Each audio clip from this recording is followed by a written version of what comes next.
Bienvenidos a esta conferencia que hoy especialmente será de mucho interés para todos nosotros sobre, pues podemos decir, los prolegómenos de la independencia, ¿verdad? Digo, por ponerle algún nombre, porque es el primer brote, dijéramos ya público, de una insurgencia.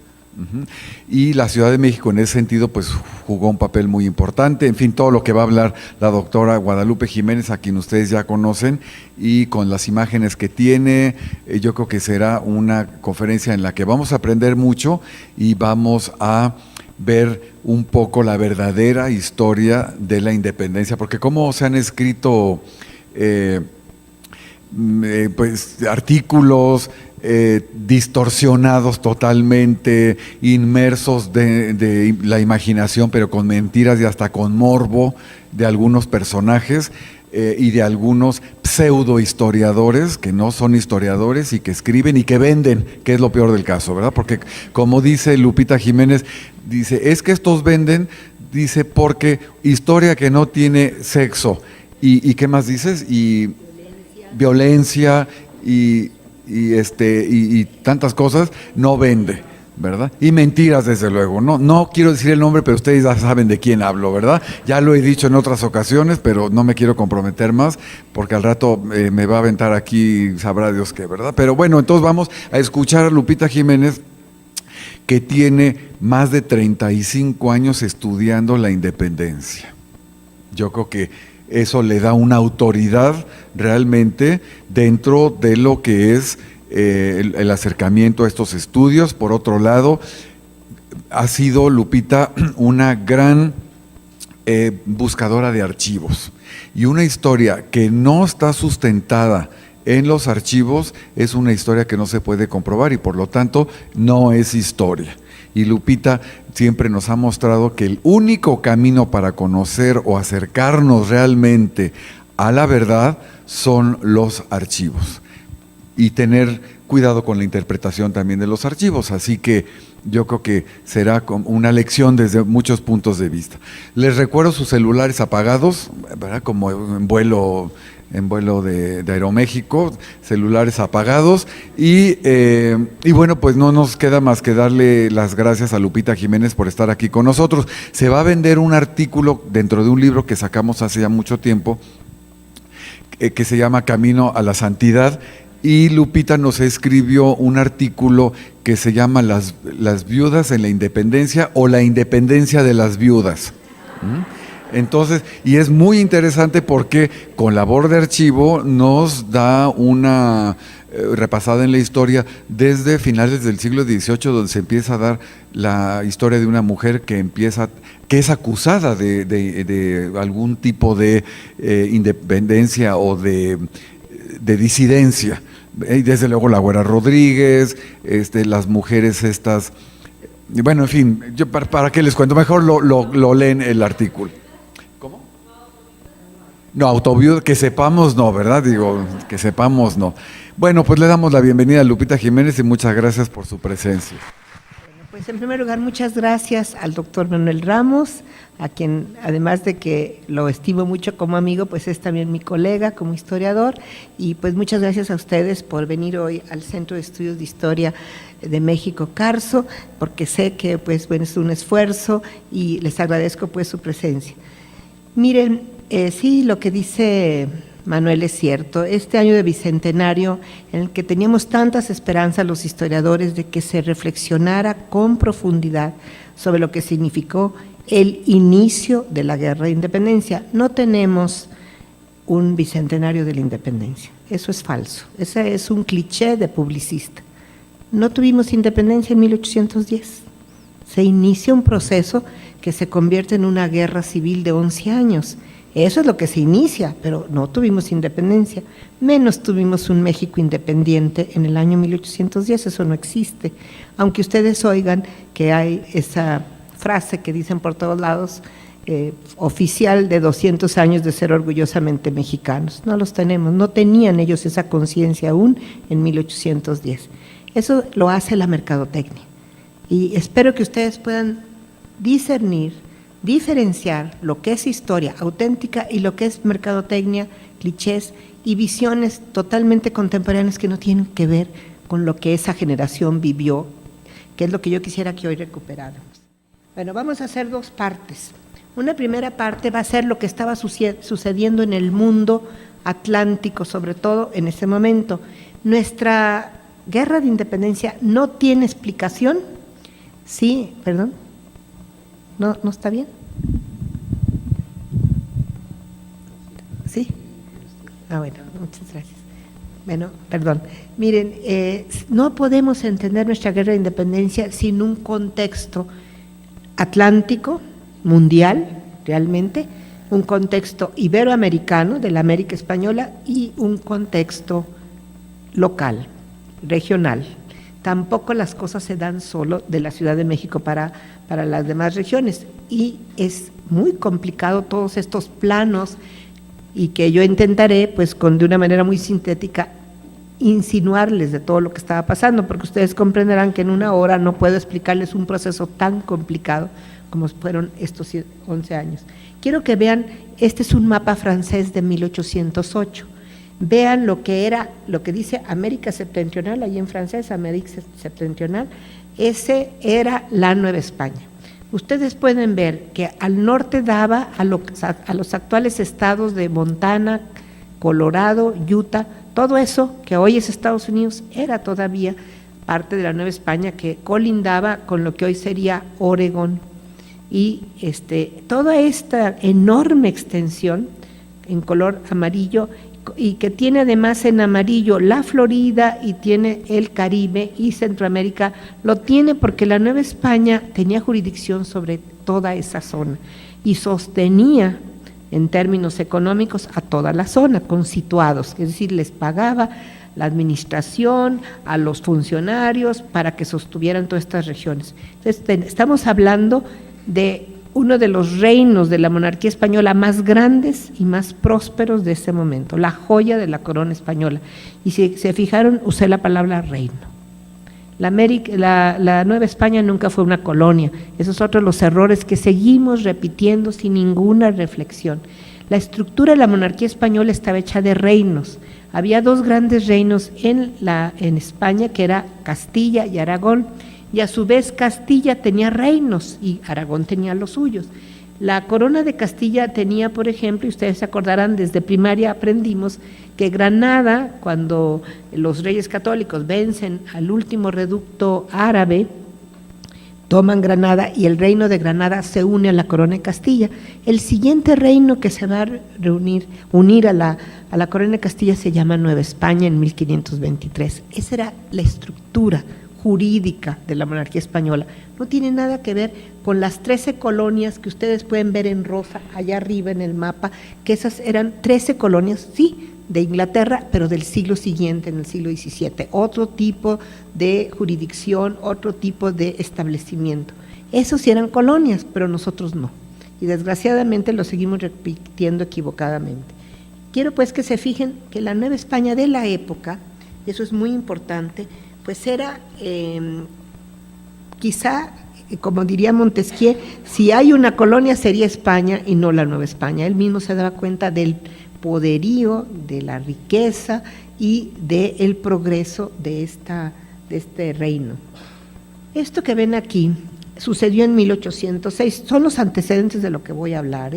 En 1806, Buenos Aires fue invadido por marinos ingleses, y para sorpresa de la Gran Bretaña y también de todo el mundo hispánico, los que vencieron fueron los habitantes de Buenos Aires. Vencieron a los ingleses, que ahí los llevan presos, y susto que se llevó Inglaterra porque no se imaginaba que la población de Buenos Aires iba a vencerlos y los iba a prender y a correrlos. Esto fue tan impresionante para todo el resto de la América Española que aquí se hicieron tedeums, se hicieron medallas, poemas, folletos, todos orgullosísimos de lo que había sucedido con sus hermanos de Buenos Aires, los criollos de Buenos Aires, y al usar la palabra criollos también quiero decir que no se entendía lo que hoy nos dicen que eran los criollos. Los criollos de la época se entendían como los criados, nutridos, nacidos en tierra americana, el que era de aquí, eso significaba criollo entonces. No necesitaba ser hijos de españoles que vinieran de España, eso no es. En la época criollo eso era. Y cuando estos se enteran que los de Buenos Aires habían corrido a los ingleses, estaban encantadísimos, porque claro, Inglaterra era la gran potencia de esa época. Entonces, esto está entrando a la conciencia de los novohispanos. Estos de Buenos Aires lograron derrotar a los marinos más importantes del mundo de la época. Todo eso se les está quedando. Otra de las cosas que está teniendo importancia es que en 1804 había llegado al poder un hombre que había sido pues un mero oficial, jovencito, que se llamaba Napoleón I. Había nacido en 1769, llega a ser emperador de los franceses en 1804, pero este Napoleón había obtenido una alianza con el rey de España en 1804 como emperador. Se alía Carlos IV y su ministro Godoy con este hombre que era pues una figura muy importante en ese momento, como van a ver en lo que sigue. En 1805 los dos aliados, los españoles con sus barcos y los franceses, en esta batalla que ustedes conocerán rápidamente, que es Trafalgar, en octubre de 1805, se enfrentan al poderío inglés, pero ahí pierde totalmente la armada francesa y la armada inglesa, son derrotados totalmente en octubre del año 1805, pero hay que decir quién había pagado el avituallamiento y la preparación para ambas armadas. España estaba en bancarrota, Francia pues no tenía muchos recursos, estaba casi apoderada de toda Europa, y entonces alguien había pagado el avituallamiento, la preparación, las municiones, los cañones, todo lo que se había preparado para esta batalla se llamaba Nueva España. Con esto quiero decirles que cuando uno ve los libros, y yo estudié en Inglaterra y se los puedo decir, nuestros colegas historiadores en Europa nunca hablan de Nueva España como si existiera en la periferia. Y a mí me llamaba la atención que no se dieron cuenta que estos grandes hechos también de la historia europea sí tiene papel Nueva España que jugar, pagando 3/4 partes de la preparación de estas armadas y otra 1/4 parte la pagó Perú. Pero eso nunca lo van a ver en los libros europeos. Y les voy a ir contando más en que la Nueva España está presente, pero nadie le hace caso. ¿Qué es esto?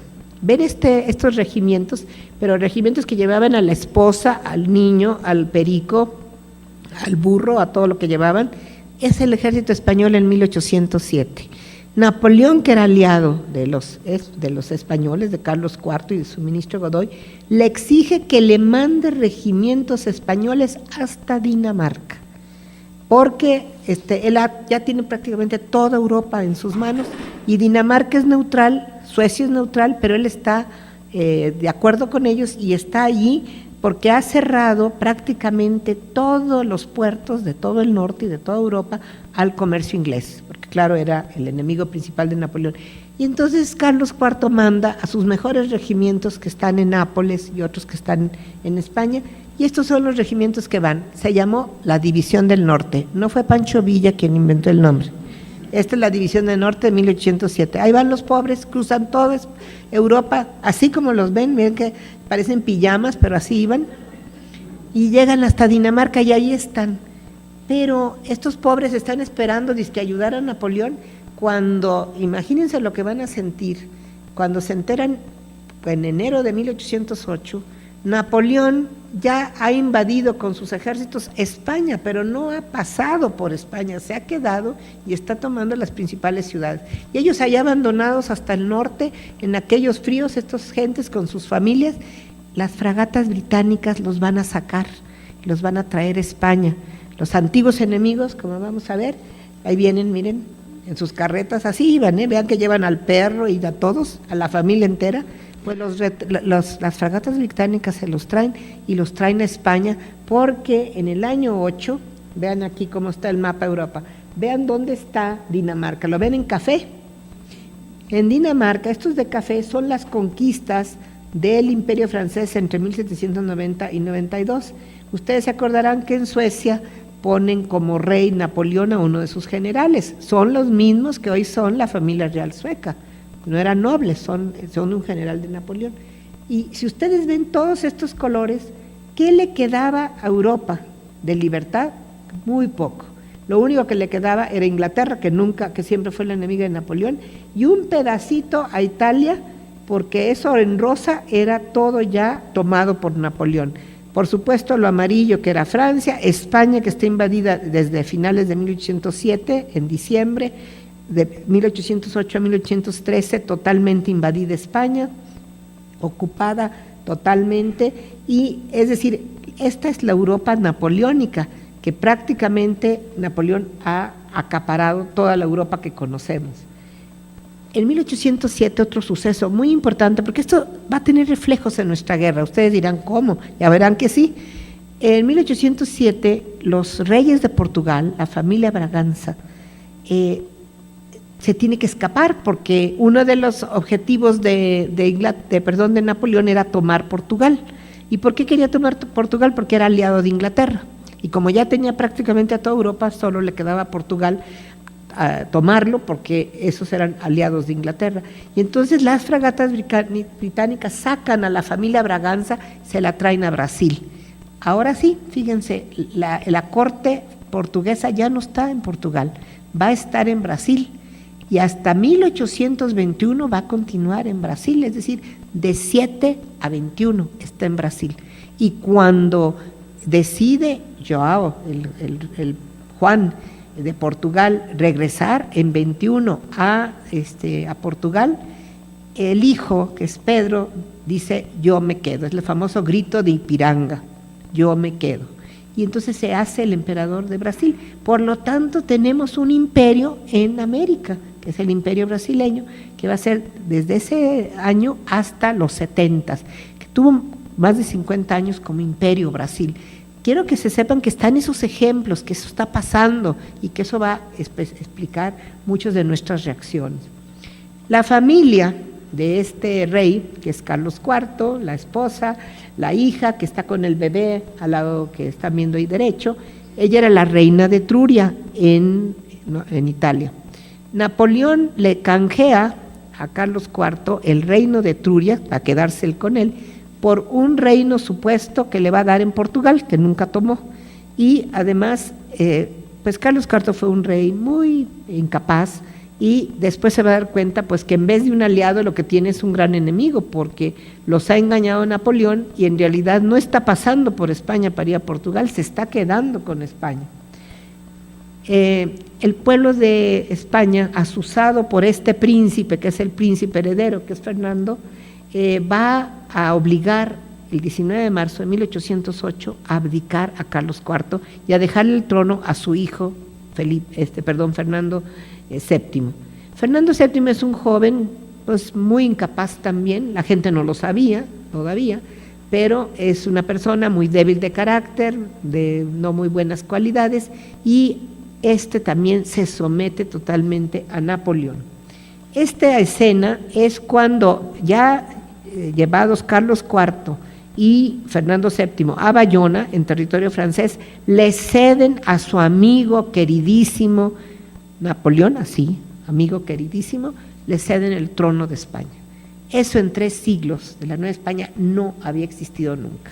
Que los reyes de España cedieran su trono a un invasor, a este señor, le dan el trono a Napoleón. Napoleón ya es emperador de los franceses, ni modo que se quede con España como rey.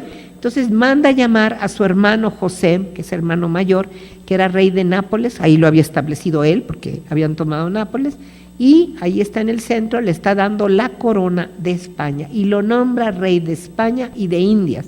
Indias somos nosotros, toda América española. Y entonces José Bonaparte va a reinar en España de 1808 a 1813, 5 años.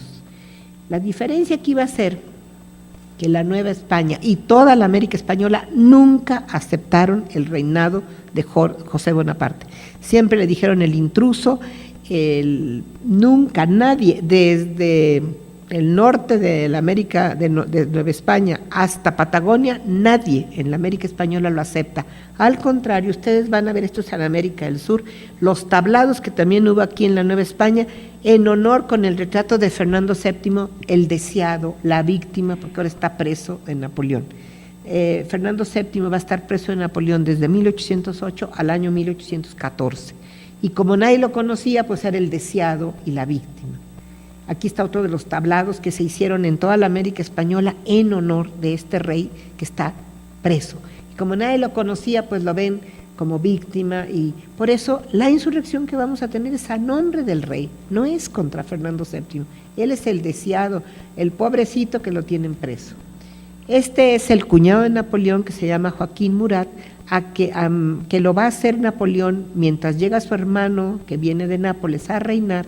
Lo va a ser el lugarteniente del Reino de España, y a Murat le va a tocar el levantamiento del pueblo de Madrid el 2 de mayo de 1808, y le va a tocar pues esta desesperación del pueblo al ver que sus militares, sus autoridades están sometidas a los franceses que están ya ahí en Madrid, y entonces el pueblo con tijeras, con cuchillos, con todo lo que tienen, se le echa encima a los franceses y los empieza a atacar.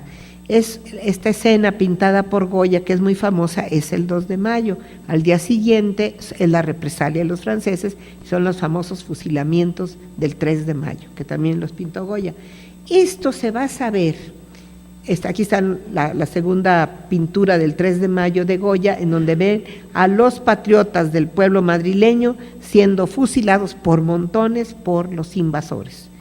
Pero triste, cosa que aquí se va a saber todo esto, se va a saber que el Consejo Real aceptó a José Bonaparte, que el obispo de Toledo, el obispo de Zaragoza, el arzobispo de Sevilla aceptaron al rey francés, que muchos con cabildos, tanto civiles como eclesiásticos, aceptaron el reinado de José Bonaparte, que 2 virreyes de la Nueva España, ex virreyes, Miguel de Azanza y otro, fueron bonapartistas. Es decir, aquí se va a entender que muchos españoles sí aceptaron el reinado de los franceses.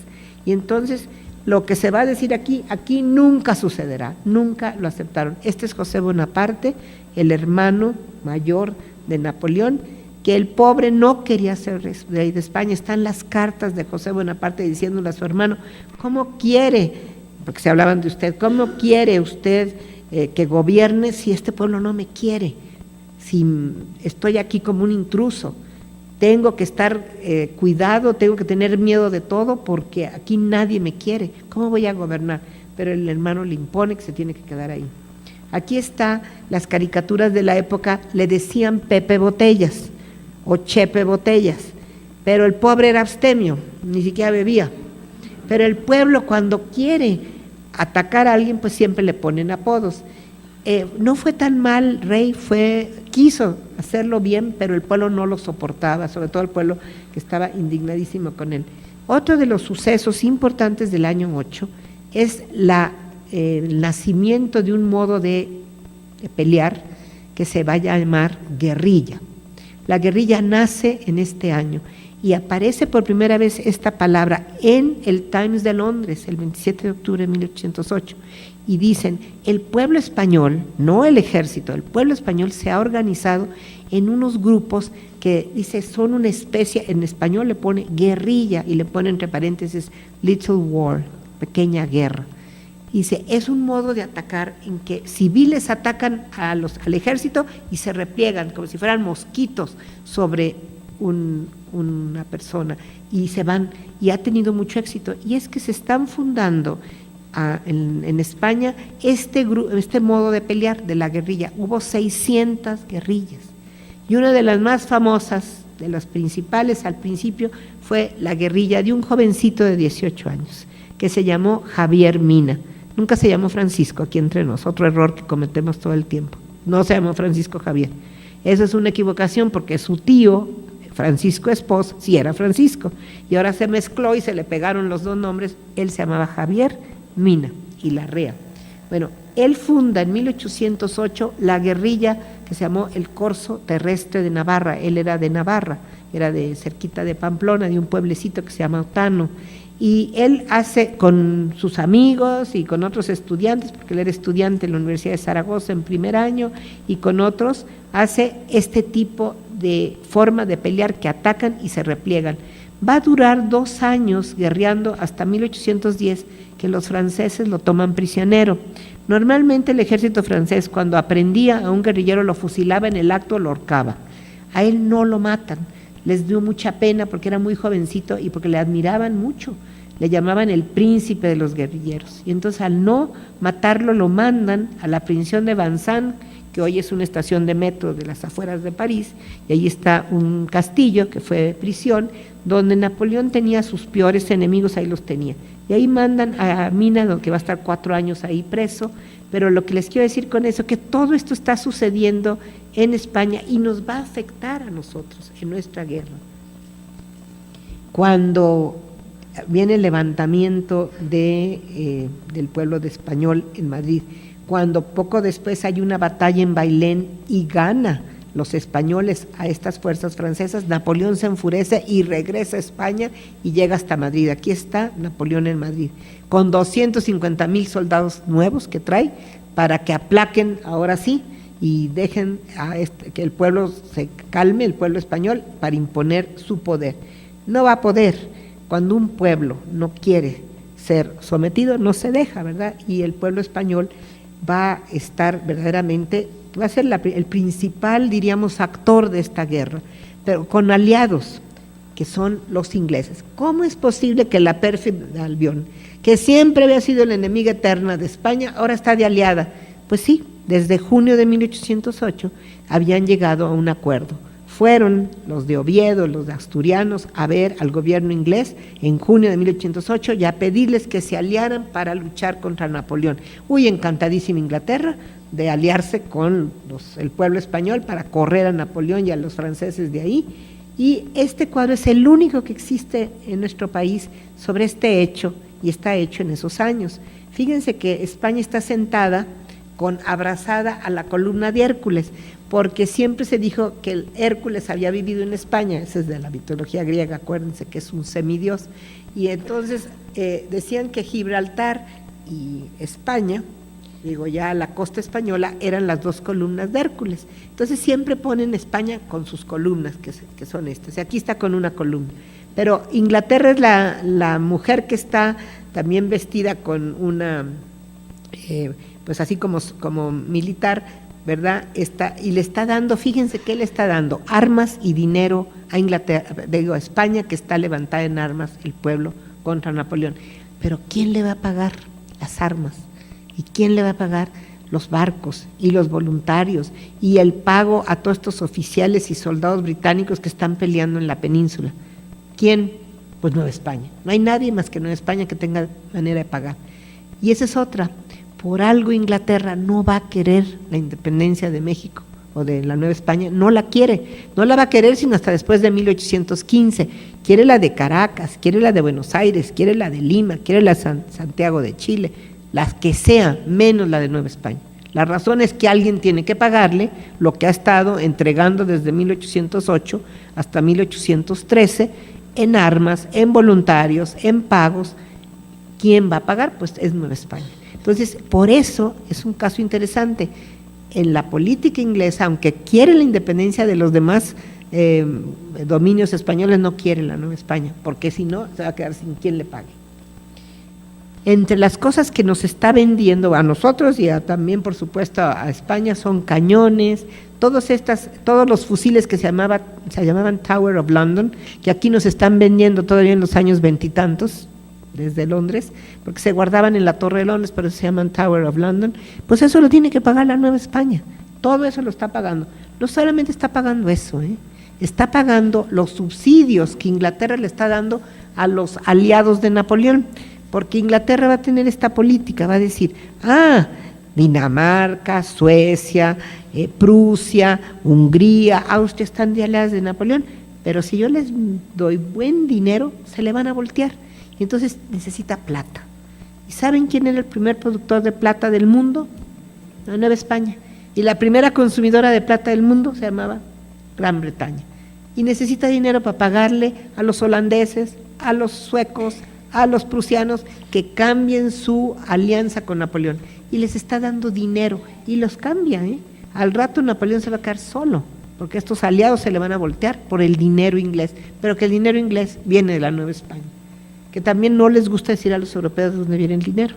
Pero es una caricatura que salió en 1808 en Londres por uno de los mejores caricaturistas de la época, que se llama George Cruikshank, y volvemos a ver la misma idea. Se están burlando de la alianza entre Inglaterra y España, ¿eh? Fíjense cómo allá arriba está Inglaterra dando dinero, armas allá, aventándola, y ahí viene el ejército español. Como son para los ingleses papistas, porque son católicos, pues el coronel o general español trae la tiara papal. Se están burlando de ellos. ¿Por qué? Porque la alianza fue muy endeble. Habían sido enemigos toda la vida. En España y en Nueva España se la pasaban diciendo de los malvados ingleses, herejes, infieles, todo lo que podían. Y de pronto son los amigos. Esta alianza es muy, muy difícil. Y también hay que recordar quién es el general que va a llevar a cabo esta guerra, que va a decir en una de sus cartas: si no me llegan dinero de Veracruz, mi ejército se paraliza, no da un paso más.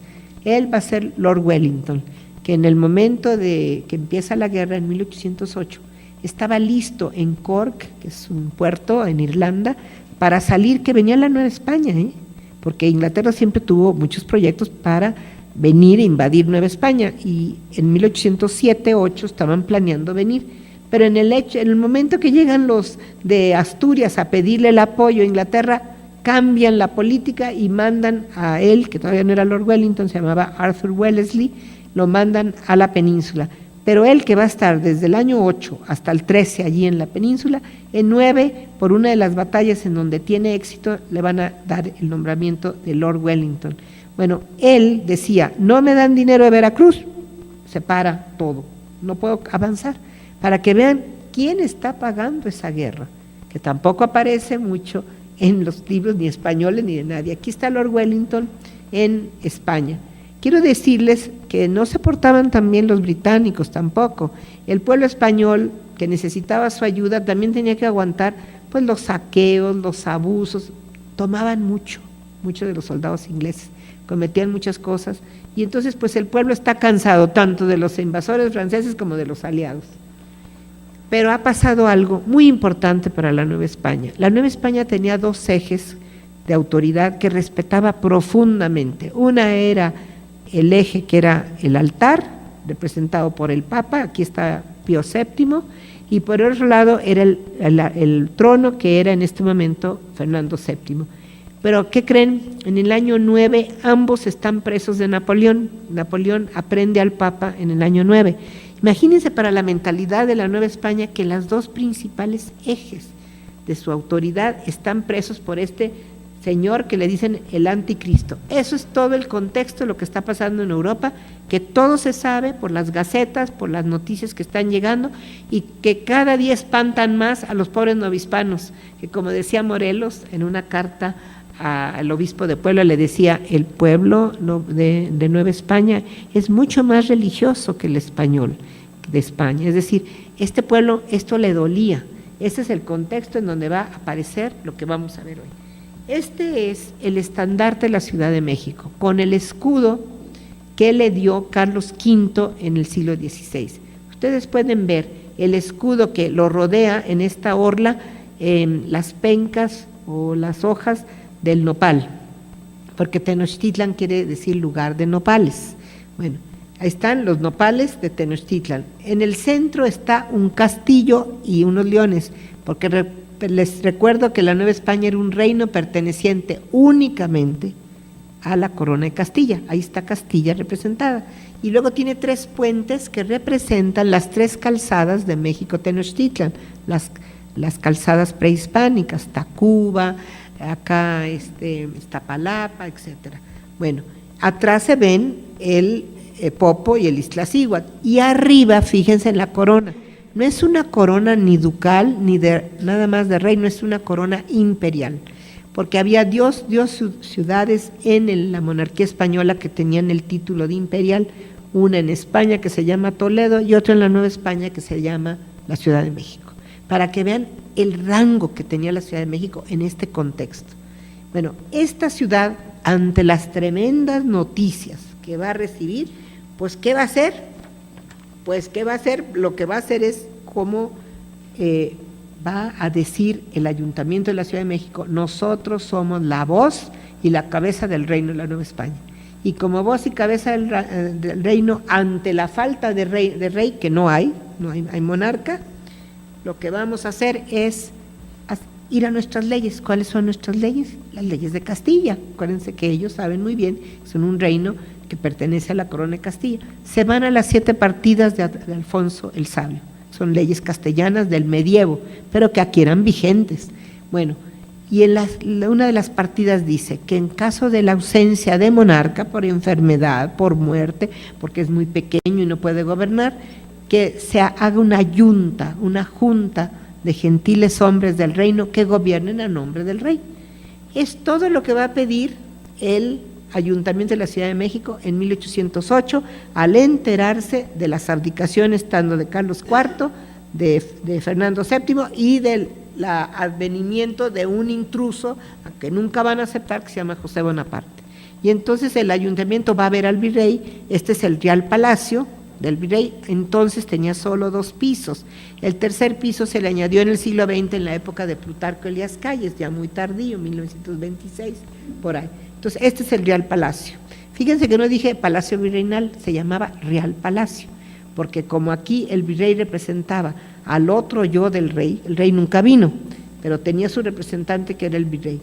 Bueno, pues entonces el ayuntamiento lo va a ver y le propone al virrey, se llamaba José de Iturrigaray, ahí está con su familia, le dice a José de Iturrigaray que se quede en esa junta, que sea parte de la junta de estos americanos, porque ellos se decían a sí mismos entonces americanos, todavía no se dicen mexicanos, propiamente dicho, que se quede en esta junta que va a gobernar el reino a nombre del rey preso, que es Fernando VII, pero que se quede el virrey. Pues al virrey le viene muy bien esa noticia, porque el virrey ya sabe que su reemplazo ya viene, porque él había sido puesto por el favorito de Carlos IV, que la gente lo aborrecía en España, que era Miguel Godoy, y ya sabía que ya mandaban al que lo iba a reemplazar. Entonces, qué mejor que los criollos del Ayuntamiento de la Ciudad de México le dicen: quédese con nosotros, gobierne con nosotros en la Junta. Entonces está muy de acuerdo, pero eso se enteran con todas estas presencias y idas todas muy oficiales y con sus masas por toda la calle del ayuntamiento a ver al virrey, el Real Acuerdo. ¿Qué es el Real Acuerdo? Es la Real Audiencia donde están los oidores, es un tribunal, diríamos, de justicia, pero que cuando se reunía para aconsejar al virrey se le llamaba el Real Acuerdo, pero es lo mismo, es la misma institución. Allí había muchos peninsulares, no eran criollos. Cuando se enteran que estos criollos del Ayuntamiento de la Ciudad de México están pensando hacer una junta, dicen: en estos hacen su junta y al rato viene la independencia. No los quieren y entonces hacen algo, y es de lo que vamos a hablar hoy. Este es el botafuego de la revolución, le llamó Carlos María de Bustamante. ¿Qué es un botafuego? Es ese como... pues es una varilla de metal que tiene una estopa y con eso se prende un cañón por atrás. Bueno, es lo que está diciendo, lo que va a dar ocasión a todo lo que se va a venir en el año 10 es este suceso. ¿Qué sucedió? Se asustan los europeos, españoles europeos, y deciden dar un golpe, un atentado contra el virrey, que en 3 siglos nadie se había atrevido a tocar así a la persona de un virrey, que era el representante del rey. Y el 15 de septiembre, entre 11 y 12 de la noche, ahí sí pasó algo el 15 de septiembre. Como verán, 10 no pasó nada, el 15, la verdad. Aquí sí pasó. Entre 11 y 12 aparecen embosados con sus capas 300 jóvenes, la mayoría que eran dependientes del Parián, que trabajaban con tiendas de españoles europeos, y muchos jovencitos que acababan de llegar de España y algún otro, y llegan 300, todos embosados, y aprenden a José Iturrigaray, a la virreina, a los 4 hijos del virrey.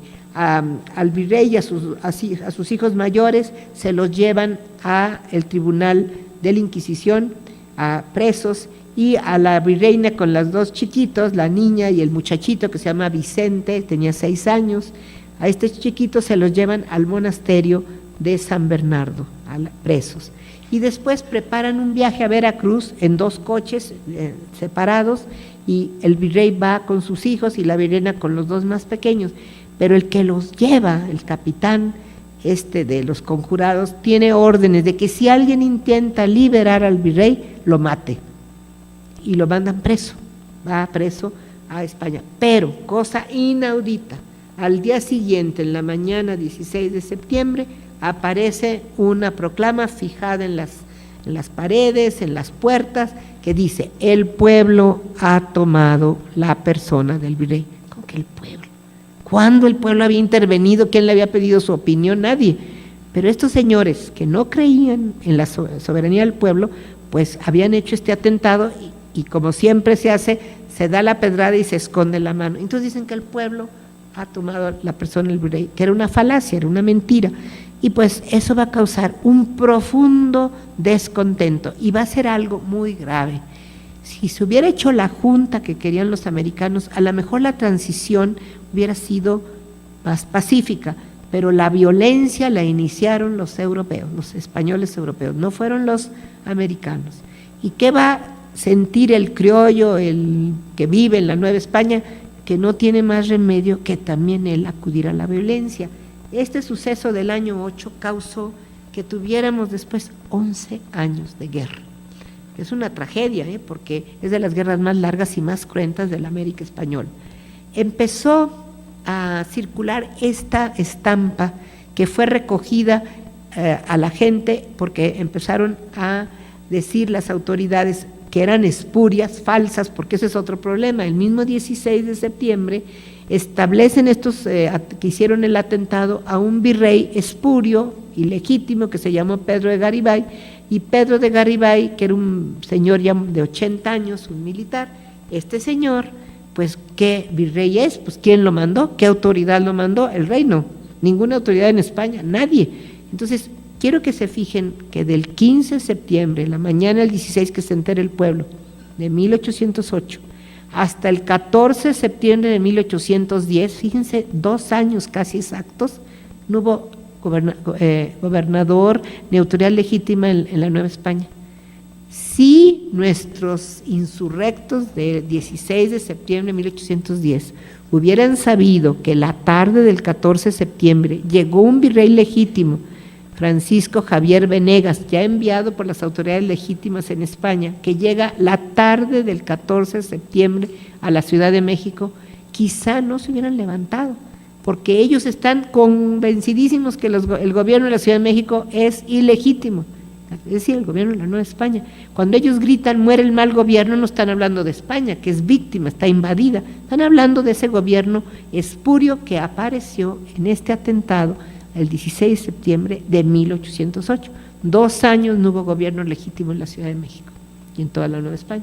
Bueno, esta estampa la empiezan a recoger porque empiezan a decir, ellos no conocían bien a Fernando VII, a Fernando VII lo habían presentado como víctima, pobrecito, él se había entregado a Napoleón, no sabían toda la forma en que trataba a Napoleón, casi se le hincaba, ellos nadie sabía, lo único que sabían es que según la gente creía, pues él se ofreció como víctima para que no lastimara más al pueblo español. No era cierto, él había estado pidiéndole a Napoleón que le diera a una parienta suya como esposa, se le había puesto como tapete, diríamos, pero eso nadie lo sabía.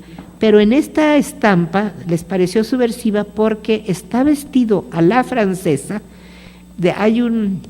cuando llegó Venegas, que va a llegar en el año 10 el virrey, le hicieron un pasquín que decía, me acuerdo cómo decía, de patillas y pantalón, hechura de Napoleón. El pantalón no se usaba en la Nueva España todavía, se usaba lo que es el calzón blanco, que se ponían luego con medias y luego con zapato de villa.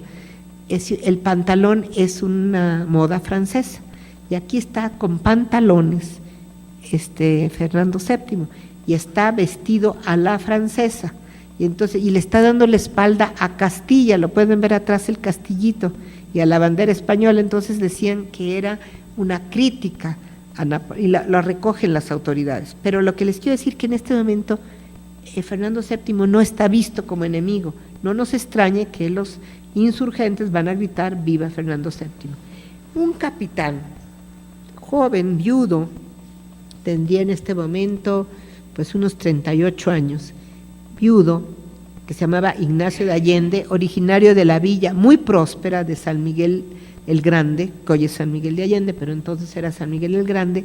Él estaba en Jalapa en 1808 cuando se enteran de la aprehensión del virrey. Se indignan estos jóvenes americanos que estaban en Jalapa, porque estaban en Jalapa todas estas de las milicias americanos, no eran ejército regular, no eran militares de carrera, eran jóvenes que tenían haciendas, que tenían ranchos, que tenían molinos, pero que iban a la milicia, porque les daba ciertos fueros. ¿Y por qué se indignan tanto? Porque Iturrigaray, ese virrey que fue apresado, los había ido a ver, había comido con ellos, lo estimaban, y cuando se enteran de su prisión se indignan. Y entonces este capitán, es que es uno de ellos, empieza a molestarse mucho con todos los que están ahí, y más cuando el virrey espurio, Pedro de Garibay, ordena a todos ellos que se regresen a su suelo natal. No los quiere a todos juntos ahí, le da miedo que estén puros americanos ahí en Jalapa, los manda a su casa. Él llega como en diciembre de 1808 a su villa natal, que es San Miguel el Grande. Y de San Miguel el Grande, que establece una junta que es muy grande, mucho más grande que todas las demás, tiene más de 60 miembros, que van a ir creciendo entre 8, 9 y 10. Esa junta manda comisionados a varias ciudades, a Zacatecas, a San Luis Potosí, a Celaya, están en tratos con Valladolid, con la Ciudad de México y con Querétaro. A Querétaro mandan 3 comisionados, a Francisco de Lanzagorta, al propio Ignacio Allende y a Joaquín Arias, que era del regimiento de Celaya, y van y hablan con el corregidor y hacen una pequeña junta de Querétaro. La Junta de Querétaro no es la que organizó el plan para insurreccionarse, esta es una red de juntas que existía, nomás que nosotros pues hemos estado repitiendo lo que los libros dicen, pero si uno se va a los documentos ve que es una red de juntas secretas muy importante. Se reunían, en este caso, en este sitio que todavía existe ahí en la ciudad de San Miguel el Grande, que ahora es de Allende. Esta es la casa del hermano de Allende, que va a morir en 1809. Está tal cual, yo le tomé esta foto y la familia ha mantenido este saloncito donde se reunían los conspiradores, tal cual, con esta puerta de la época, con estos números, que yo no sé qué signifiquen, pero así está. Bueno, allí estaban reunidos cuando el 13 de septiembre de 1810, en Querétaro, ya alertadas las autoridades de Querétaro que hay un grupo de conjurados, mandan a prender a 2 hermanos comerciantes, a Epigmenio y a Emeterio González. Y al ir a prenderlos hacen una búsqueda en la casa y encuentran armas y objetos de, municiones para las armas, y entonces los aprenden. Y desgraciadamente el corregidor, que es parte de los conjurados, se tiene que hacer como que la Virgen le habla y como que no supiera. Claro, él estaba también en la conspiración y su esposa también. Realmente es una junta pequeña, son como 12 miembros, pero que estaban ya unidos a esta red de juntas. El día 15 de septiembre era sábado, y el 15 de septiembre la corregidora, doña Josefa Ortiz de Domínguez, que era también de los que estaban conspirando, alcanza a lograr mandarle un recado, no a Hidalgo, a Allende, porque hay que decir la verdad, Allende es el que había organizado todo, había palabrado, como decían en la época, a los de Querétaro, estaba en contacto con los de Zacatecas, con los de San Luis Potosí, con los de Veracruz, con los de la Ciudad de México, con los de Cuernavaca. Es decir, es una red, y Querétaro es una de tantas. ¿A quién le manda a decir la corregidora? A Hidalgo no, se lo manda a decir a Allende. ¿Por qué? Bueno, les voy a decir por qué. En la junta esta de San Miguel, en una de sus reuniones, uno de los miembros, que se llamaba Felipe González, había propuesto que cuando se diera el grito de insurrección o la voz de insurrección, quiero decirles que grito o voz es una metáfora, no es que fueran a dar gritos, ni hay un grito propiamente dicho, y entre paréntesis, Eso que se anunció como una arenga, la original que acaba de decir Calderón en Dolores, no es cierto. ¿Quién sabe qué asesor le sacó de un librito que se llama Con Hidalgo en la Guerra de Independencia, de un autor que se llama Pedro García, pero que no es cierto que esa sea la arenga original? ¿Quién sabe quién la inventó? Y obviamente pues Calderón no se dio cuenta, pero no es cierto que sea original. Nosotros los que sí sabemos cómo estuvo, no sabemos qué se dijo ese día. Nadie sabe qué dijo. Nos imaginamos por una de las primeras proclamas que van a aparecer ya impresas lo que pudieron haber dicho, pero obviamente no es lo que dice Pedro García, porque quiero decirles cómo hizo ese relato Pedro García. Pedro García es uno de tantos que sigue a Hidalgo, pero Pedro García años después, ya después de 1823, ante un documento, un decreto del Congreso mexicano de 1823 que les dice a los que participaron en la guerra que presenten un memorial de todos sus méritos para que les den una pensión. Quiero decirles que hay que leer esos memoriales. Todo mundo es héroe, dan una serie de méritos y eso es lo que escribió Pedro García. Entonces Pedro García en ese relato tiene un montón de anacronismos, ya casi México existe, es independiente, él pone en las palabras de los que fueron quién sabe cuántas ideas, porque él está probando que él tiene muchos méritos, acompañó a Hidalgo desde el principio, y entonces está poniéndole en palabras a Hidalgo cosas que ni fueron ciertas. Bueno, todos los que sabemos cómo hizo ese memorial, y para que le dieran su pensión, pues tenemos que tomarlo con cierto cuidado. Sabemos que no pudieron hablar así porque son cosas a posteriori. Ya hablan de un México independiente, ¿cómo van a haber hablado así en 1810? Claro, él sí, porque ya sí está viviendo en México independiente, va a morir ya muy mayor, cuidando la casa donde vivía Hidalgo en Dolores, que tampoco era de Hidalgo, era la casa del Diezmo, perteneciente a 7 Obras Pías. Pero si uno no se mete a los documentos, como decía Manuel, pues estamos repitiendo cosas que no son. España está prácticamente perdida, no le queda más que una lengüita que sale al mar, que se llama Puerto de Cádiz. Todo lo demás está ocupado por la invasión. ¿Por qué no ocupa nunca Cádiz los franceses? Porque las fragatas británicas están alrededor de la lengüita esa, cuidando que no pasen los franceses. Si no, hasta Cádiz se hubiera perdido. Entonces, para el nuevo hispano, España está totalmente perdida. Si ellos, un civil y un militar, daban la voz, pues dirían, estos son los emisarios de Napoleón, son los mismos que han tomado España. Entonces, que sea un sacerdote, que sea un eclesiástico de luces, para que la gente no dude de que somos religiosos, de que estamos a favor del rey, porque allá los franceses se habían portado muy mal. Muchos franceses habían violado conventos, quemado iglesias, habían hecho establos dentro de las iglesias, habían abusado de monjas, bueno, habían hecho horrores. Entonces, pues todos eran anticristos y bueno, los ponían como de lo peor. Entonces, eso no querían los de aquí que se fuera a pensar. Entonces, en esa reunión, Allende dice, bueno, escojamos aquí, está muy cerquita el señor cura párroco Dolores, todos lo conocían, eran amigos de ellos. Su hermano mayor de Hidalgo, José Joaquín, había sido cura párroco de Dolores desde 1792 hasta 1813, año en que había muerto. Lo conocían porque también el hermano mayor de Hidalgo había sido cura párroco interino de San Miguel el Grande, de hecho había muerto ahí, está enterrado en la parroquia de San Miguel el Grande. Quien lo había enterrado y había dado la misa era Hidalgo, era amigo de todos ellos. Entonces dicen, pues que sea él.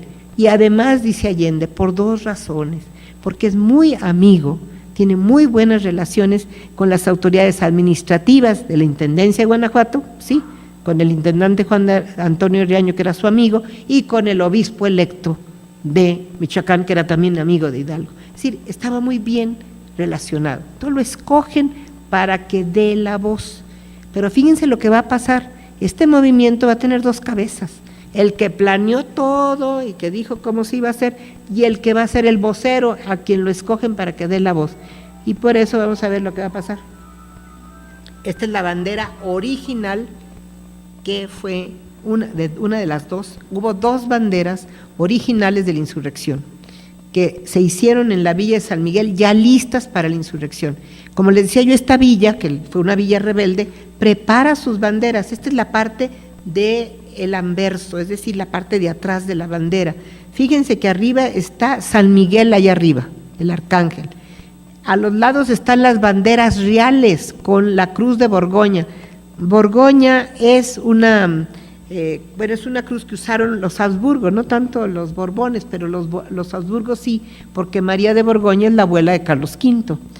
Están las banderas reales, ellos no están en contra del rey. Les recuerdo que entre lo que van a decir es que lo están haciendo por la religión, por el rey y por la patria, así lo va a decir Allende. Y abajo, que es muy interesante, está el águila fundadora de México, Tenochtitlan. Ahí está, atrás están los volcanes, está el lago, está el nopal, y abajo hay unos cañones y armas. Eso está en las banderas originales, las que acaban de llegar este año, regalada una y la otra prestada de España apenas hace unos meses, ¿no? Bueno, todos los historiadores sabíamos de ellas porque hay un documento en el Archivo General de la Nación que Calleja en 1814 le escribe al ministro de la Guerra y le dice que le está enviando las 2 primeras banderas de la insurrección que pertenecieron a la villa de San Miguel el Grande, y dice, son de tafetán azul celeste, y empieza a describirlas con el arcángel, con las banderas, con el águila, y tienen en la parte principal de la bandera, que aquí no está, está por el otro lado, tienen a la Virgen de Guadalupe. Quiero decirles que la Virgen de Guadalupe ya está en las banderas primeras. No es que ellos no la sintieran ya como su identidad. La Virgen de Guadalupe era verdaderamente la Virgen criolla, como ellos le decían, como ellos, criada, nacida en esta tierra, no se había traído de España. Entonces la tenían como su símbolo de identidad. Esta es como estaba hace unos 2 años. Hoy la pueden ver, por este lado la pueden ver en el Castillo de Chapultepec, ahí están aquí las 2, y la otra con la Virgen de Guadalupe la pueden ver en la Galería Nacional, que se acaba de inaugurar en estos días, para que la puedan ver. Sí les recomiendo que vayan, porque esas obras, que son más de 500, no las vamos a volver juntas. ¿Qué hace Allende? Pues Allende, que sugiere eso, recibe la noticia, ¿cuándo? Cuando le manda la corregidora a avisar, pues llega Ignacio Pérez, que era el alcaide de la cárcel de Querétaro, y no encuentra a Allende. Allende ya no está, el 15 en la noche, que llega a buscarlo Ignacio Pérez. Entonces va a la casa de Allende, no lo encuentra, y se va a la casa del hermano de Allende, donde sí hay unos conjurados, hay unos conspiradores, y ahí se encuentra a Juan Aldama. Y le dice pues que trae ese mensaje, que ya apresaron a los conspiradores de Querétaro, que se preparen porque van a venir sobre ellos. ¿Qué hace Juan Aldama? Toma su caballo, y si ustedes conocen esa zona, hoy estaba, antes de que arreglaran la carretera que la acaban de arreglar, como hacía uno como 45 minutos a Dolores, hoy hace uno como 25. Bueno, pues a caballo, este hombre sale en la noche y llega a las 2 de la mañana, de la madrugada del 16 de septiembre. Por eso yo digo, no hubo nada, el 15 estaban todos dormidos, él llega, porque está en su causa, en su juicio, que él dice, llegué a las 2 de la mañana. Este es Juan Aldama. Llega, le toca ahí a la puerta donde estaba Allende, sabía que se había quedado en la casa de donde vivía Hidalgo, le toca, levanta a Allende y juntos van a levantar al padre Hidalgo. Hidalgo no es ningún viejito, nada de que venerable anciano ni ínclito anciano. Tiene 57 años, es un hombre fuerte, es un hombre que a veces andaba 12 horas a caballo, tenía una hacienda, la de Jaripeo, con otros 2 como anexos, Santa Rosa y otro, y pues muchas veces meses se la pasaba ahí, era regionador, era gallero, es un hombre muy activo.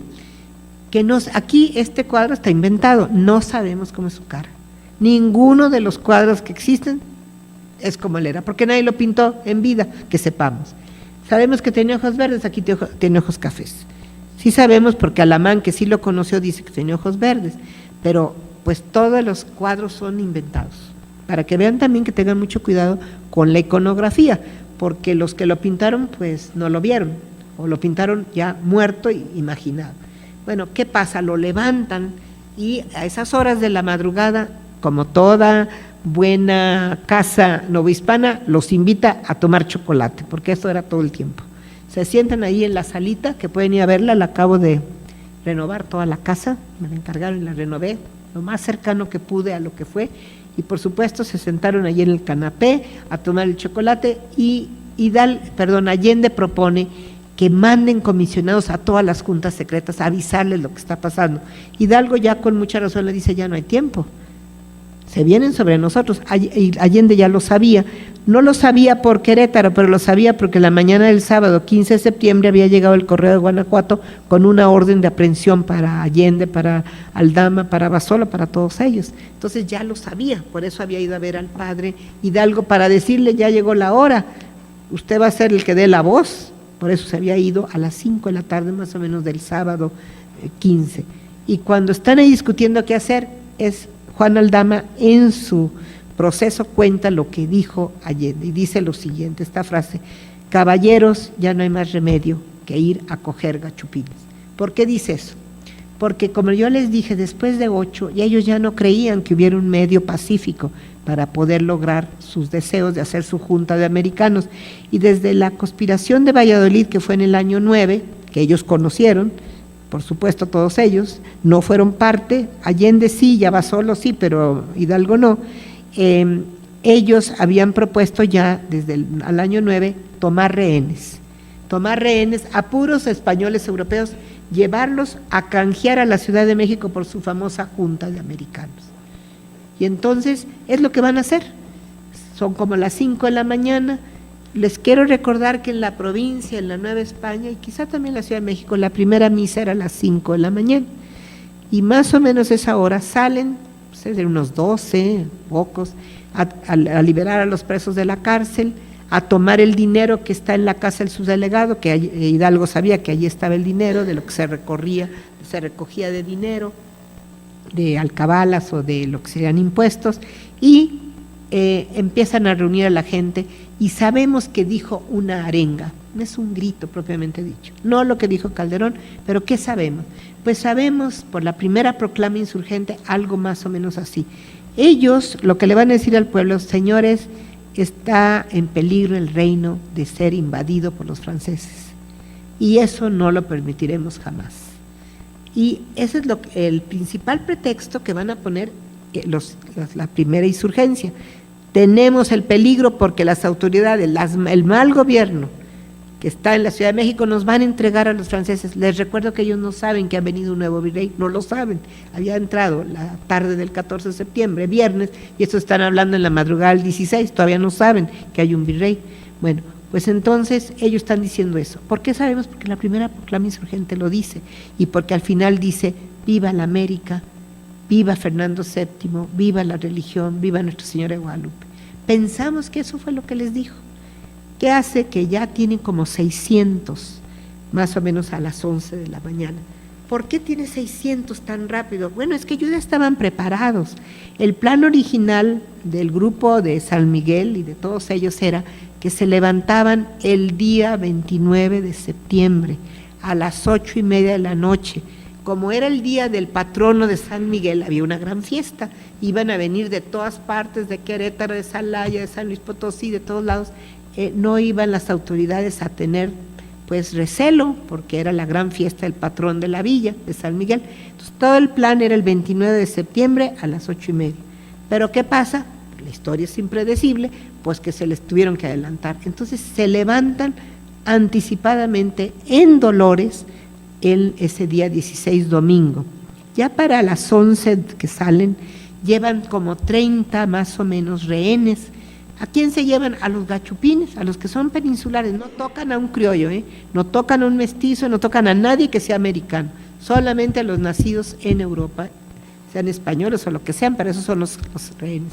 Ya llevan como 30, los sientan en unas mulas y en unos burros, ya llevan una recua con todos los presos, como rehenes. No han hecho nada, son inocentes, nomás los llevan de rehenes. Van camino a San Miguel, claro, porque ayer era donde estaba la junta principal y estaban los principales organizadores. Entonces van, comen a mediodía en la hacienda de la R. Ojo, los hacendados de esa región son conspiradores. Así que cuando ustedes vean en la antorcha encendida que Humberto Zurita, el actor va diciéndole en un carro a Hidalgo: estos hacendados que nos maltratan y que los peones y que pues ¿cómo? Si los que están organizando la insurrección son estos hacendados, por Dios. Bueno, los de la hacienda de la R, los dueños y los primos, que son los Malo, no son malos, se apellidan Malo, Luis Malo, Miguel Malo, es una familia muy conocida de San Miguel, Los malos, que son parientes, son primos de los dueños, ya les tienen preparada una comida y ahí les dan de comer a todos estos. Y luego ya se siguen a Totonilco, que es un santuario muy importante. Ojo en esto.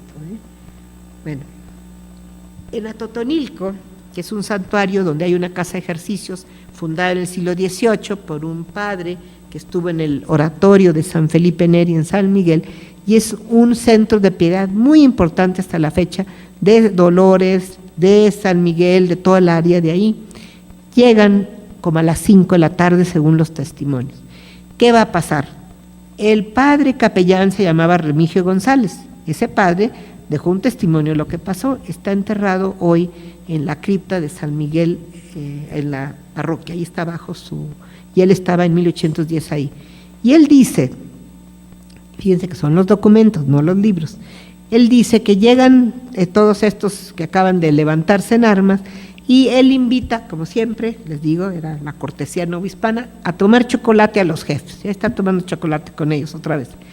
En eso oyen un alboroto, una algarabía afuera, y es que un ranchero le había pedido a una de las beatas que cuidaba el santuario que le diera una estampa de la Virgen de Guadalupe, que la puso en un palo. ¿Cuál estandarte de cuál sacristía? Ese estandarte que ustedes ven, nomás de verlo, los historiadores nos damos cuenta, pues que no puede ser de Atotonilco. ¿Por qué les digo eso? Aunque lo vean en los libros de texto y a Hidalgo con él puesto, no. Véanle los signos que tiene arriba, tiene dos símbolos, dos emblemas. Tienen a San Pedro y San Pablo en un círculo porque pertenecen a una orden tercera franciscana de la provincia de Michoacán de San Pedro y San Pablo. Atotonilco es de la diócesis, no es tercera orden franciscana. No hay tercera orden franciscana en el santuario de Atotonilco. ¿Cómo sacaron eso de ahí? No es. Ese es uno, el que siempre vemos a Hidalgo con ese estandarte, no es. Y el otro grandísimo que tenemos en la sala 6 del castillo de Chapultepec, menos, es inmenso. ¿Quién iba a traer eso como si fuera un estandarte? Lo que pasó es que ya tenían ellos, por todos lados, han de haber llevado toda suerte de estandartes y toda suerte de pues de colores, mascadas, pañuelos con vírgenes, a veces la guadalupana, y todos se habían puesto en sus sombreros un retrato del rey, por ejemplo, traían muchos retratos de Fernando VII. Era un pueblo caminando, no era un ejército, no estaba conformado como ejército. Iban mujeres, iban niños, iban chivos, puerquitos, todos juntos. Sí, así fue. Las descripciones de la época nos muestran un pueblo caminando, que se va creciendo. Eso que les dije, llegaron a Totonilco a las 5, bueno, pues ahí dicen los testimonios de Allende y otros en su causa que de pronto quisieron quitarles este palo con la Virgen, pero luego se dieron cuenta que era muy buena idea dejarlos que llevaran, pues eso los unía y los dejan. Es cierto que Hidalgo ha de haber traído un estandarte y haber traído a lo mejor ese mismo después que alguien lo llevó de una orden franciscana, también lo anduvo ondeando, pero no es el de Atotonilco, para que vean cómo nos van creando una serie de explicaciones que los que conocemos la región pues sabemos que no es cierto. Bueno, entonces ya continúan y llegan como a las 7 de la noche a San Miguel. Allende no quería que llegaran de día porque tenía miedo que lastimaran a los rehenes. La villa de San Miguel fue muy rebelde. Hay un documento de un padre franciscano que estaba el 16 de septiembre ahí en el convento franciscano de San Miguel, que dice que las peores fueron las mujeres de San Miguel, las más rebeldes. Y dice, de 50 sacerdotes y religiosos que había en la villa, 40 fueron rebeldes y conspiradores. Desde el cura párroco, el que presidía el oratorio de San Felipe, todos eran conspiradores. Es decir, era una villa muy rebelde. Entonces llegan como a las 7 y ¿qué hacen? Pues también vuelven a tomar rehenes.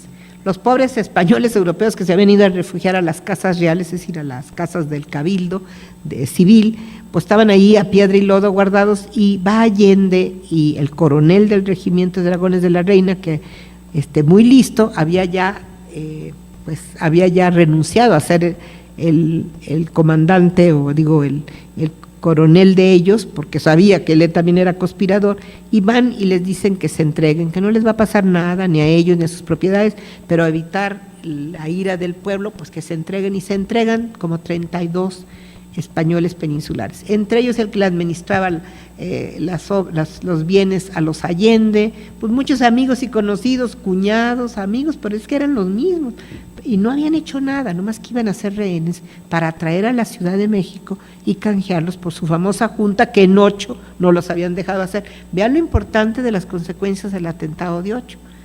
Esa idea de la junta siempre estuvo los 11 años vigente, porque no la lograban y no la lograban, y no la podían establecer en la Ciudad de México. Esa era la idea. Bueno, ¿quiénes van a participar también? Las mujeres. Las mujeres eran más de la mitad de los 6 millones que tenía de población la Nueva España, y la mitad de la población de la Nueva España era menor de 16 años. Estamos hablando de las mujeres y los niños, más de la mitad de la población. ¿Y por qué no damos explicación de qué les pasó? Para que se den ustedes idea, de los 6 millones que había en 1810, ¿cuántos creen ustedes que fueron combatientes? ¿Cuántos se imaginan? Muy poquitos. Carlos María de Bustamante piensa que por el año 10, 11 no llegaron a 120,000 entre insurgentes y realistas, y en toda la guerra, en los 11 años, quizá llegó a 500,000 entre realistas e insurgentes. ¿Y qué pasa con 5,5 millones? Esos nomás están viendo, esos no sufren, esos no tenemos que dar cuenta a los historiadores de ellos, como yo, que el otro día que fui a Palacio Nacional el 5 de septiembre, la inauguración de la Galería Nacional, no aplaudí porque voy oyendo que dice Calderón: aquí está la historia de México, los insurgentes, los liberales y los revolucionarios. Yo dije, ¿qué se vieron al espejo estos? ¿Que no había otros con los que pelearon? Y el resto de la población, 5,5 millones no están en la historia. Fíjense qué mal hacemos la historia. ¿Cómo vamos a hacerla de un grupo pequeñito? Porque en estas guerras siempre los combatientes son muy poquitos. Ustedes pregúntenle al pueblo de Irak cuántos están combatiendo. Pues del pueblo a pueblo, pues no tantos, ¿no? Siempre son grupos pequeños los que se enfrentan, pero la población sí sufre. La población sufre los efectos. Y quiero decirles que la mujer en este momento de la guerra civil, entre hermanos, parientes, para que se den cuenta, José Ortiz de Domínguez le escribe al virrey Calleja y le dice que su hijo mayor es capitán realista en Querétaro. El hermano José María Hidalgo, el hermano de Hidalgo, es realista en Pénjamo. El primo de Allende es realista. Y si yo les voy contando familia por familia, uno es insurgente, el otro no es nada y el otro es realista.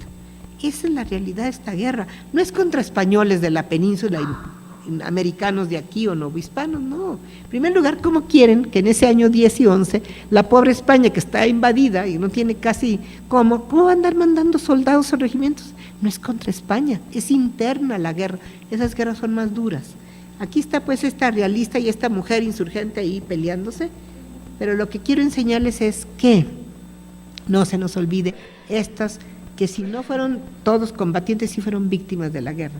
Va a suceder una cosa terrible el 28 de septiembre de 1810 que nadie esperaba, ni los realistas ni los insurgentes, y es la masacre ocurrida en la Alhóndiga de Granaditas el 28 de septiembre de 1810.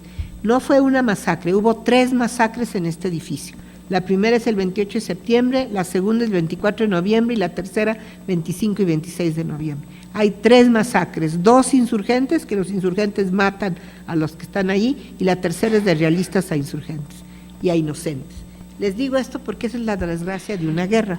La guerra, cuando desata la violencia, se empieza a ser irracional, y el que comete un atentado o un ataque, el otro viene una represalia y la violencia va creciendo, creciendo, creciendo. Muchos inocentes mueren. Esta primera muerte de más de 300 acuchillados adentro de esta, pues que era un palacio, le decían el Palacio del Maíz, pero en realidad es un granero, porque era una londe para guardar granos, en donde muere el amigo de Hidalgo, que cuando Hidalgo le escribe 2 cartas, una como amigo y otra como capitán general de América, diciéndole que entregue Guanajuato, pues su amigo le dice con toda razón: no entrego nada, yo no acepto más capitán general de América pues que el virrey. Me dicen: tú no eres el virrey, ¿verdad? Porque ese es uno de los títulos del virrey, ser capitán general. Entonces le dice no, y en su carta a su amigo le dice, porque Hidalgo le manda una carta diciéndole que le promete o le ofrece protección para su familia y por todo lo que lo estima, y el otro le contesta también muy amable y pues era su amigo, le dice que le agradece lo que le ofrece pero que no es necesario. Es la tragedia de dos amigos, es muy triste ver eso, porque el pobre Riaño va a morir con un balazo en la cabeza a las afueras al querer entrar a la Alhóndiga porque él estaba en las trincheras e iba entrando a una de las dos puertas de la Alhóndiga, que tenía dos, no tiene una. No, y tampoco hay pípila, no se desesperen, pero no. Ay, yo cada vez que veo en los documentos del Archivo General de la Nación, yo he encontrado ya 9 juzgados como incendiarios de las puertas de la Alhóndiga. Llevo 9, pues hay muchísimos más. Miren, si esta Alhóndiga, que tiene unas callecitas, ustedes conocen Guanajuato, muy estrechas, y hay 20,000 rodeándola, pues nomás díganme cómo alguien, como dice Carlos María Bustamante, que es el que inventó todo lo del pípila, cómo este pípila va a ir con una mano, con una antorcha y luego deteniendo su piedrota, pero va a gatas. Así dice Bustamante que va a gatas, yo no sé cómo. ¿Quién puede ir a gatas si trae las dos manos ocupadas? Y en 20,000 gentes, ahora, ¿qué momento en donde es una multitud que está rodeando un edificio, una persona solita se puede ir a parar enfrente de una puerta de mezquite enorme con una antorchita? Pues ahí se queda 3 días, ¿Qué pasó? Que estos traían pólvora, traían combustible, así las queman y se meten pero en masa, y por eso les digo, hay procesos contra incendiarios de la Alhóndiga que pescaron a varios y les hacen un proceso, pero no hay tal. ¿Qué pasa con esto? Pues que Carlos María Bustamante, que era un periodista y un abogado y no estuvo presente, por supuesto, él dice, y hay que leerlo como él lo dice, así como el carbonero de la Bastilla, que es otro mito, allá en 1789 en París, así este pípila heroico que fue y se le ofreció a Hidalgo y le dice, señor Hidalgo, yo me ofrezco. ¿Ustedes creen que hubo ese diálogo? ¿Cómo vamos a saber qué hubo? Alamán dice que no estaba Hidalgo allí, que estaba en el cuartel del Príncipe. Total, quiero decirles que estas cosas que se van creando en el discurso cívico o posteriori, se van quedando como historia, pero no son historia. La historia requiere pruebas, requiere evidencias y no imaginación nada más. Bueno, pues esto se los digo porque esto va a causar un golpazo en el impacto de esto, porque aquí está una familia, pertenece al Museo Sumaya, de los pocos cuadros, este es de 1813, donde se ve una familia novohispana, pero este es de un oficial realista. Les digo yo que muy probablemente el hijo se hizo insurgente o la hija, que es el caso de muchos. El que era encargado, el principal comandante Querétaro, su hijo va a ser insurgente. El tutor y tío de Leona Vicario, su pasante de derecho que trabajaba en su despacho, que se llamaba Andrés Quintana Roo, es insurgente. Su hijo de este señor, que era realista, pero de los más connotados, va a morir fusilado, es insurgente, y su sobrina es Leona Vicario. Entonces, vean las tragedias de estas familias en donde se van a escindir las familias, y los vecinos y los amigos, porque van a tomar diferentes partidos. Eso es una guerra. No se imaginen a todos de este lado y a todos del otro, eso no existe. Está pasando otra guerra, otra revolución, más que guerra, una revolución, pero pacífica, pero tan importante como la otra, nada más que es, diríamos, parlamentaria. Se ha creado el 24 de septiembre de 1810 en Cádiz, el único reducto que tenían los españoles libres, porque es el único lugar donde se pudieron reunir, las famosas Cortes de Cádiz. En el mundo hispánico el parlamento se llama Cortes, así está desde la época medieval. Bueno, las Cortes se reúnen, pero fíjense la diferencia. Las Cortes de España llaman a los diputados americanos a que participen. El Parlamento inglés nunca quiso llamar a ninguno de los colonos angloamericanos a que fueran a participar en su parlamento. Aquí sí, aquí los llaman, y como 30 diputados americanos van a participar, y algunos van a ser presidentes de las Cortes, como nuestro diputado por Tlaxcala, que fue muy inteligente y muy profundo, Miguel Guridi y Alcocer, un sacerdote que fue diputado por Tlaxcala. Estas gentes participaron y con gran brillantez. Bueno, aquí es donde van a aparecer la palabra liberal y va a aparecer la palabra servil para decir los anticonstitucionalistas, y va a producirse en el año 1812, el 19 de marzo de 1812, la constitución más avanzada de Europa, liberal, que es la Constitución de Cádiz. Me acuerdo una vez que le mandé decir a Carlos Fuentes una nota, porque él puso en esta obra que hizo, que se llama El espejo enterrado, y a mí me tocó revisarle todo el guión, y quiero decirles que 95% se lo arreglamos, porque no sabe historia. Y ahí decía que España nunca había dado nada a la cultura política de Europa. ¿Cómo? Le dije, y la Constitución de Cádiz, que es la más avanzada de Europa en ese año, la más de vanguardia, la liberal más avanzada, ejemplo para todas las otras constituciones posteriores. ¿Cómo que no? Ni idea tenía. Aquí está Cádiz, donde les digo que Cádiz va a ser como el que va a cambiar de una revolución pacífica, pero es más bien de tipo legal. Y la Constitución de Cádiz, que se llamó la Pepa, me decían así de cariño, porque fue proclamada el 19 de marzo, día de San José. Nomás les recuerdo, imagínense cómo estaría, estaban celebrando los franceses afuera de Cádiz a cañonazo limpio, pues el santo de José Bonaparte, que era 10.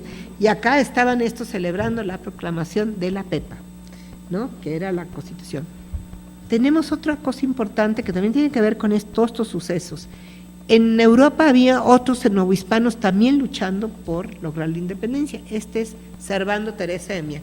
Van a decir, ay, es que no se parece. Pues no se parece, pero es Servando hecho en cera. A veces los retratos en cera son más cercanos a la realidad de los que inventaron luego los cuadros. Aquí está él como sacerdote y como doctor, porque era doctor en teología, pero ya no es fraile.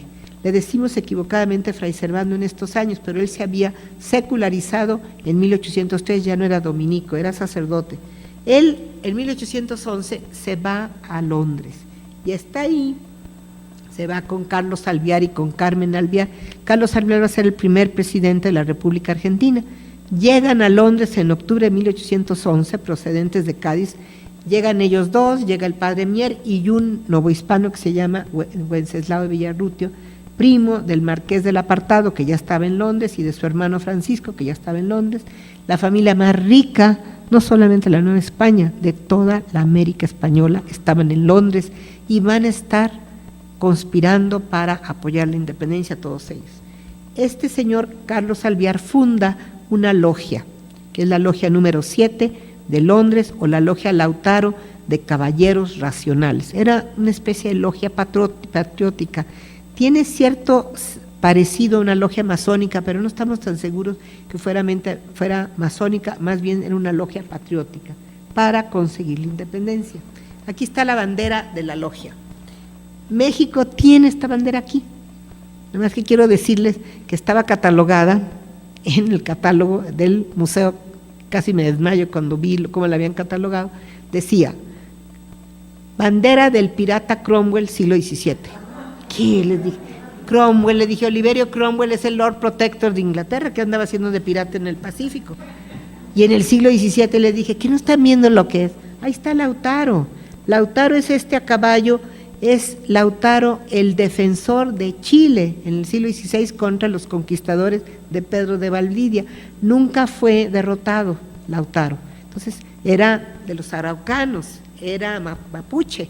Y entonces, como él nunca fue derrotado, los de la época de la independencia en América del Sur lo toman como ejemplo para sus logias patrióticas. Es Lautaro a caballo, con armas de españoles, porque aprendió a usar, fue un gran jinete y aprendió de las aulas.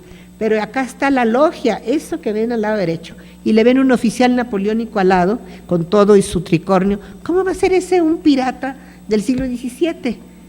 Pues así estaba catalogado. Ya les dije que lo cambiaran, pero está aquí. Es la única bandera de logia de todas las logias que hubo. Hubo en Cádiz, hubo en Londres, hubo en Filadelfia, hubo en Caracas, en Río de la Plata y en otros lugares. Eran muchas. Y ahí estaban los grupos patrióticos, como allí estuvo Simón Bolívar, ahí estuvo José de San Martín, estuvo Andrés Bello, estuvo el padre Mier, estuvieron los Faguaga, Villaurrutia y cantidades más. Bernardino de Rivadavia, casi todos los próceres de la independencia de América Española fueron de estas logias que son patrióticas.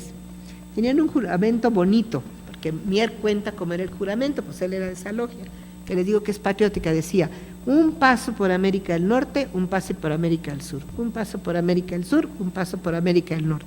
Lo que quieren decir con eso es que ellos luchaban por la independencia de todos los países hispanoamericanos, no nada más por uno. Bueno, este es un verdadero título, un documento, un diploma masónico. El Archivo General de la Nación tiene varios, pero los que tiene son de la época de Javier Mina, porque con Mina vinieron muchos oficiales europeos, suecos, húngaros, franceses, españoles, italianos, y muchos eran de logias, esas sí masónicas, y cuando los detienen alcanzan a romperles a todos, hacerles un hoyo y no aparecen los nombres, están los documentos pero están sin nombre. Bueno, ¿qué hace Mier? Mier escribe Carta de un americano al español, es un periódico que aparece en 1810 en Londres, de un amigo de ellos que era un sevillano muy famoso, Joseph Blanco White, que era un sacerdote que después deja el catolicismo y se hace anglicano, pero escribe un periódico que se llama El Español. Este es un periódico importantísimo. La Biblioteca Nacional de México tiene todos los números, creo que es la única institución que las tiene.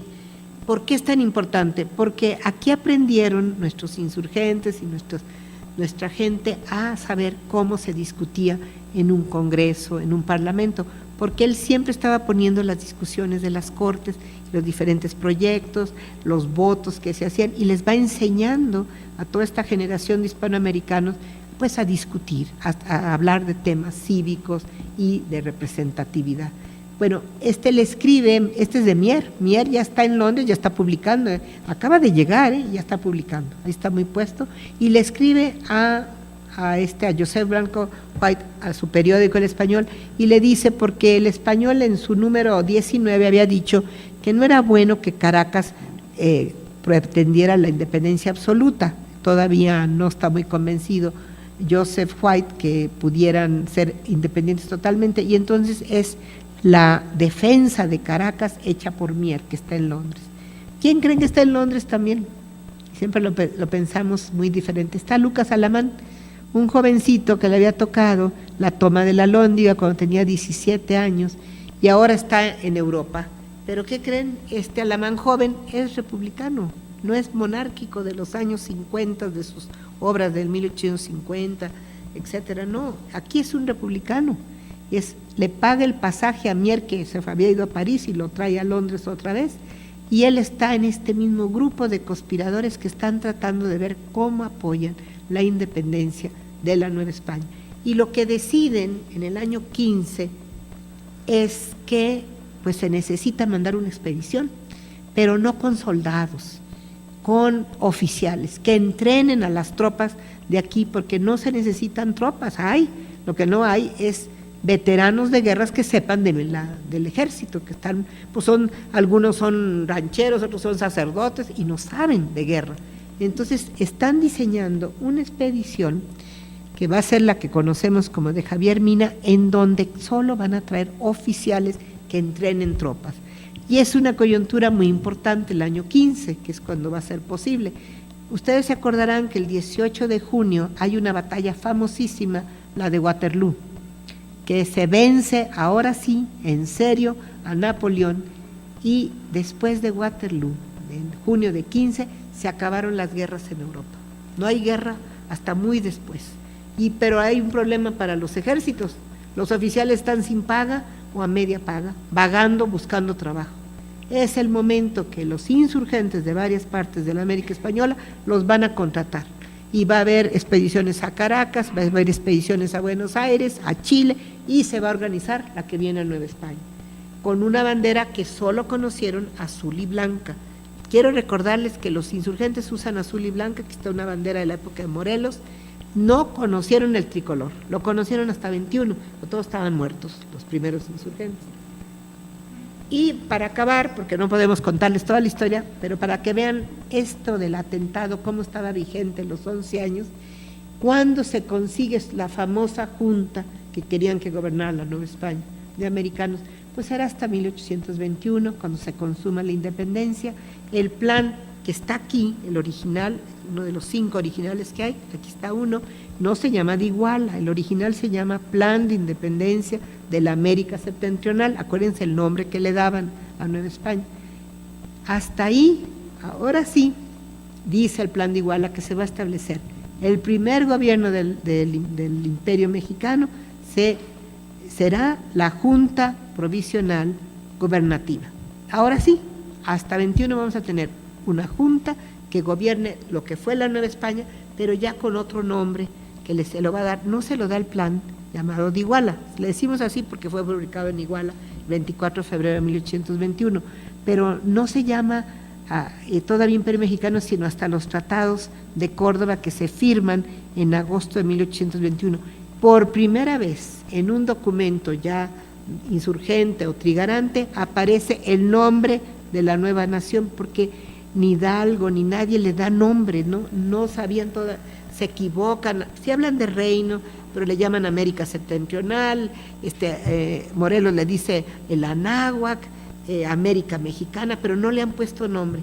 Aquí sí, en los tratados de Córdoba de agosto de 21 aparece, la nación se llamará Imperio Mexicano. Están creyendo que regresan a un supuesto imperio mexica que existió en 1521 antes de la conquista.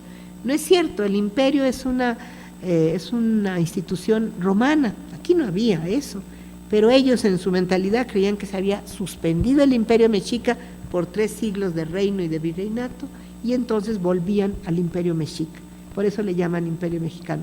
Y también dice algo el tratado que no habían dicho ningún otro documento de la independencia, decía, y la capital será la Ciudad de México. Ya se establece como, y cambian el quien vive de la Ciudad de México, porque cuando uno entraba a las garitas tenía que saber cómo entrar, si no, no lo dejaban pasar, y tenía uno que saber qué contestar con el quien vive. Entonces Iturbide da órdenes de que el quien vive se cambie a decir viva México, ahora sí ya como nación, pero la idea de México como nación no es de 10, es hasta 21. Esta es la entrada que viene de lo que sería Tacubaya, y vienen caminando el ejército trigarante el 27 de septiembre entre 8 y 9 de la mañana, vienen de Tacubaya y vienen por lo que fue el famoso acueducto que ya no existe nada, que venía desde Santa Fe y llegaba a lo que hoy es la Alameda, y ahí estaba, este es el acueducto que no tenemos ya nada, venía desde Santa Fe y se desbarató todo, pero aquí entraron y aquí ya están esperando los 2 arcos que tuvieron, y es el día 27 de septiembre de 1821, en donde se consuma la independencia, y no más, para siempre, habrá ninguna otra nación, nadie más que nos mande un decreto, alguna ley que tuviéramos que cumplir. Es la realidad. En Estados Unidos hay toda una tendencia entre mis colegas historiadores, y yo me he peleado muchas veces con ellos, porque dicen que no conseguimos la independencia sino hasta que adoptamos las instituciones que ellos tuvieron republicanas. Ya saben cómo son los gringos. Si no tienen nuestras instituciones, ustedes no tienen independencia. Yo les dije, perdónenme, pero nacimos como imperio. No, hasta que no fueron república como nosotros, no fueron independientes. No, señor. Perdónenme, pero nacimos como imperio mexicano el 27 de septiembre de 21. Al día siguiente, en la mañana, la Junta Provisional Gobernativa, hecha de 38 personas. Uno era Francisco Azcárate, de los que metieron a presos en 1808, por su idea de soberanía popular, uno creó yo el ayuntamiento, ahí está firmando el acta de independencia en 21, están 9 que fueron de la sociedad secreta de los Guadalupes, que apoyaban a Rayón y a Morelos, y otros muchos más. Es como una síntesis de todos los grupos que participaron en los 100 años. Cuando uno ve las biografías de los 38 padres de la patria, como les decía Iturbide, a estos primeros gobernantes del país, pues el que fue el poder ejecutivo, porque Iturbide fue muy insistente en que hubiera división de poderes, ejecutivo, legislativo y judicial, y el ejecutivo lo tuvo este primer gobierno, que ahora sí, por primera vez, después de 1808 y después del atentado, hasta 21 se consigue una junta que sea el gobierno de toda esta nueva nación. Muchas gracias.